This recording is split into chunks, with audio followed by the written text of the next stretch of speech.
Partagez vos observations avec Benoît Dutrisac par courriel. dutrisac@commercialcube.radio. Il y a aussi Stéphanie Touga qui est avec nous, analyste politique. Stéphanie, bonjour. Salut! Bonjour. Alors, il faut revenir sur les bons coups, les mauvais coups des deux camps de chaque côté. D'abord, du côté de Kamala Harris, Stéphanie. Oui, écoute, du côté de Kamala Harris, le caillou dans son soulier de toute cette campagne électorale, de toute cette campagne présidentielle-là, pour moi, c'est qu'elle a jamais réussi à prendre un bras de distance avec Joe Biden. Joe Biden, même s'il y a un bilan législatif intéressant sur le plan des mesures, ça reste une présidence qui est quand même extrêmement critiquée, qui est pas très populaire, si bien qu'il a fallu qu'il quitte, là. Oui, c'est les enjeux cognitifs, c'est son débat, mais aussi le fait qu'il y a une présidence assez impopulaire. Et Kamala Harris, à aucun moment, elle a réussi à se distancier de son président. À aucun moment, on a senti qu'il y avait un virage sur le plan des politiques, que ce soit des politiques économiques, des politiques en immigration, des politiques en environnement.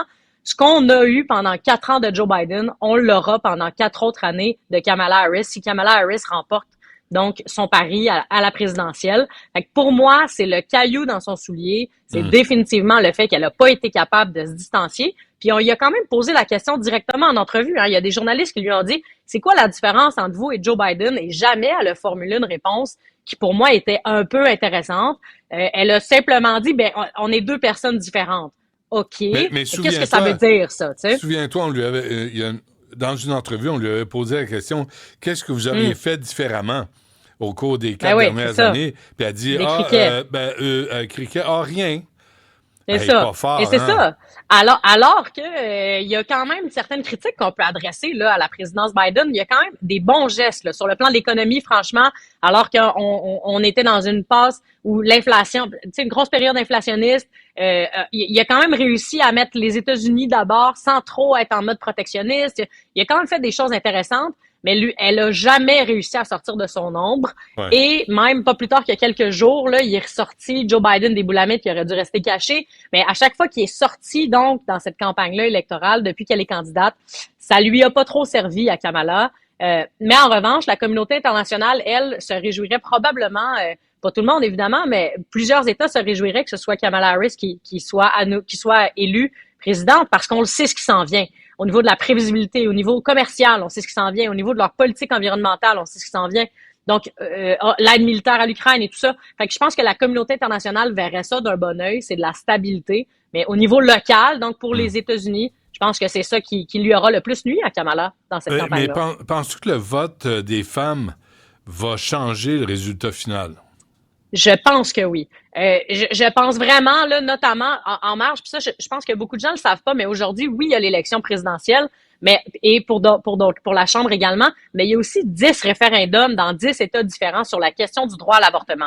Et Kamala Harris, elle a joué cette carte-là très, très fort, là, le fait que les femmes ont le droit de disposer de leur corps comme elles le souhaitent, de venir renforcer même le droit des femmes à pouvoir, donc, protéger l'avortement.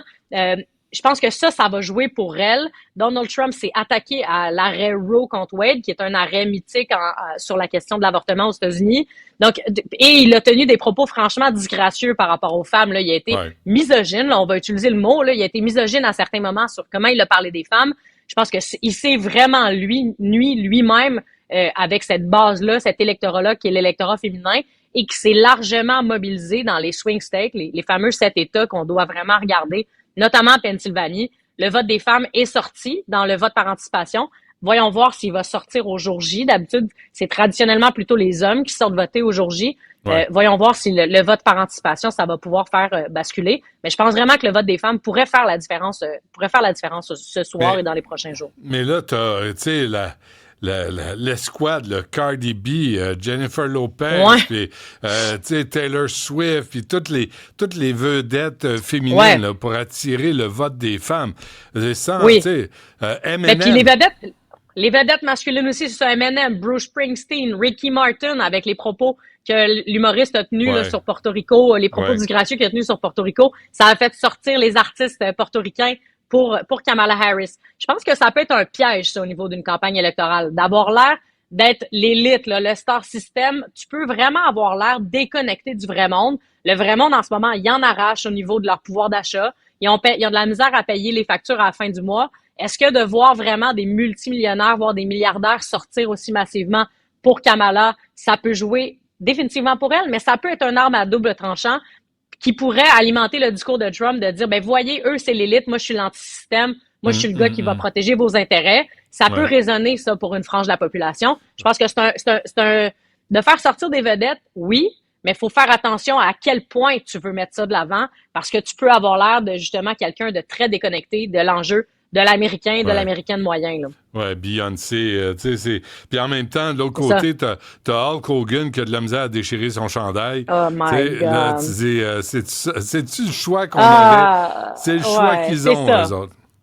C'est ça, Hulk Hogan, après ça, ce genre d'artiste. Ben, puis Elon Musk aussi. Je veux dire, faut qu'on parle d'Elon Musk qui donne $1 million à tous les jours pendant un mois ou quelques semaines.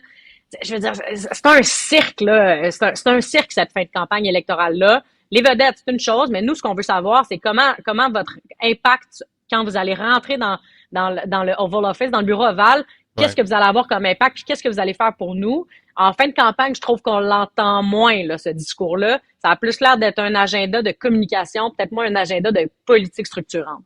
Ouais. Hulk Hogan avec ses lunettes jaunes. Tu dis, il est un peu ridicule, quand même. Mais je parlais aussi de la part, tu sais, des plateformes, là, des réseaux sociaux, comme quoi avec Laurence Grondin-Robillard de l'UQAM. Oui. Puis elle dit ça informe pas, là. Ça divertit, mais ça informe pas d'un côté comme de l'autre. Oui, ben puis Kamala Harris, elle a vraiment été très, très bonne là, d'être quelqu'un de son temps, là, j'ai envie de dire, d'être capable de rejoindre un électorat différent, les jeunes, pour ne pas les nommer. Tu vois, je parle d'eux, pas de moi, les jeunes, là, les fameux début vingtaine, là, la Gen Z, comme on les appelle, qui sont déjà beaucoup sur TikTok, qui s'alimentent pas beaucoup dans les médias traditionnels, mais qui sont très actifs en ligne.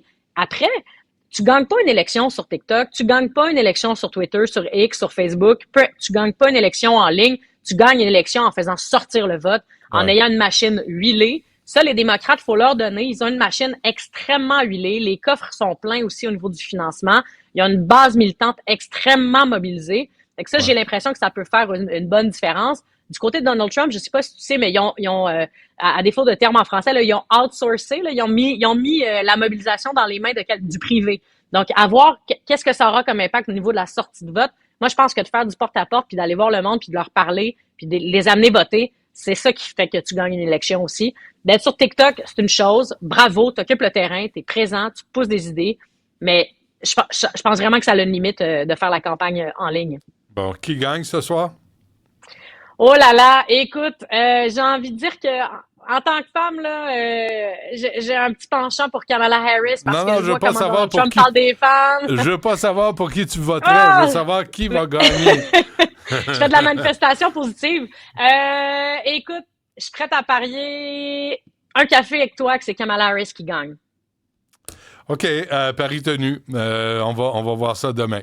Puis, ça marche, on se doit un café. Et pas de la piquette, là, pas de l'eau de vaisselle, la cheap. Là. OK, arrive-moi pas avec arrive-moi pas avec je vais te faire un beau café. Je te fais un beau café. Mais tu sais, j'ai envie de te dire que les autres avant, ils n'ont pas répondu à ta question. Moi, au moins, je me mouille. Absolument. Puis je t'amène un café si jamais je perds. C'est un bon deal, ça? Ça marche de même. Stéphanie, merci. Salut. À la prochaine. Salut.